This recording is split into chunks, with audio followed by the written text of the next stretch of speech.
बहुत समय पहले की बात है। एक छोटे से राज्य में एक सुंदर राजकुमारी रहती थी जिसका नाम था स्नो वाइट। वह बहुत ही प्यारी और सुंदर थी। उसकी सौतेली माँ जो रानी थी बहुत ही दुष्ट थी और हमेशा अपनी सुंदरता पर घमंड करती थी। रानी के पास एक जादुई दर्पण था जो हमेशा सच बोलता था। हर दिन रानी अपने जादुई दर्पण से पूछती, दर्पण दर्पण दीवार पर बताओ कौन है सबसे सुंदर इस संसार पर। और दर्पण हमेशा जवाब देता, रानी आप सबसे सुंदर हैं।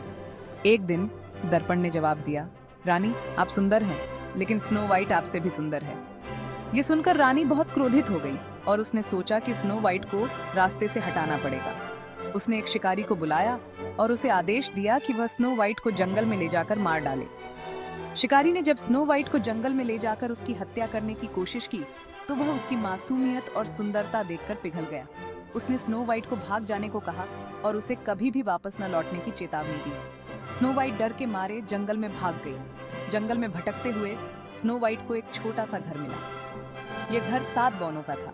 जब बौने घर लौटे और स्नो वाइट को वहां देखा तो उन्होंने उसकी कहानी सुनी और उसे अपने घर में रहने की अनुमति दे दी। स्नो वाइट उनके साथ खुशी खुशी रहने लगी। वह उनके घर की देखभाल करती और उन्हें अच्छा भोजन बनाकर खिलाती। सभी बौने स्नो वाइट को बहुत प्यार करते थे। इस बीच रानी ने फिर से अपने जादुई दर्पण से पूछा, दर्पण दर्पण दीवार पर बताओ कौन है सबसे सुंदर इस संसार पर। दर्पण ने फिर जवाब दिया, रानी आप सुंदर हैं लेकिन स्नो वाइट आपसे भी सुंदर है। रानी को यह जानकर बहुत गुस्सा आया कि स्नो वाइट अभी भी जीवित है। उसने एक जादुई विषैला सेब बनाया और एक बूढ़ी औरत का वेश धारण करके बौनों के घर पहुंची। उसने स्नो वाइट को वह सेब खाने के लिए दी। जैसे ही स्नो वाइट ने सेब का एक टुकड़ा खाया वह बेहोश होकर गिर पड़ी। बौने जब घर लौटे तो उन्होंने स्नो वाइट को बेहोश पाया।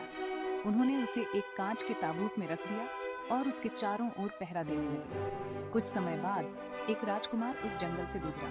उसने कांच के ताबूत में स्नो वाइट को देखा और उसकी सुंदरता पर मोहित हो गया। उसने स्नो वाइट को चूमा और जैसे ही उसने उसे चूमा स्नो वाइट की आंखें खुल गईं। वह जादू के प्रभाव से बाहर आ गई थी। स्नो वाइट और राजकुमार ने शादी कर ली और खुशी खुशी अपने राज्य में रहने लगे और बौने भी अपनी छोटी सी दुनिया में खुश और संतुष्ट होकर रहने लगे।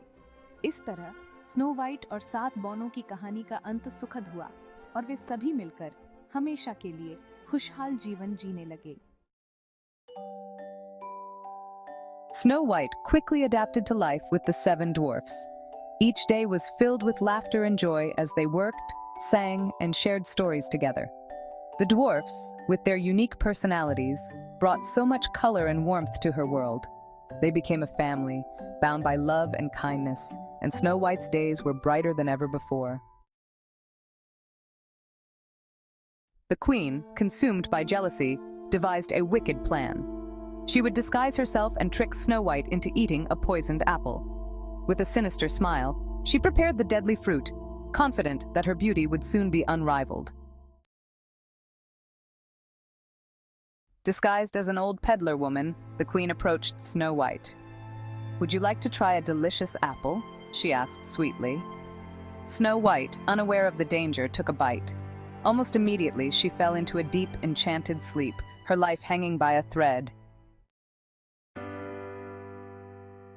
Time passed, and one day a prince discovered Snow White lying lifeless in the forest. Struck by her beauty and grace, he leaned in and gently kissed her.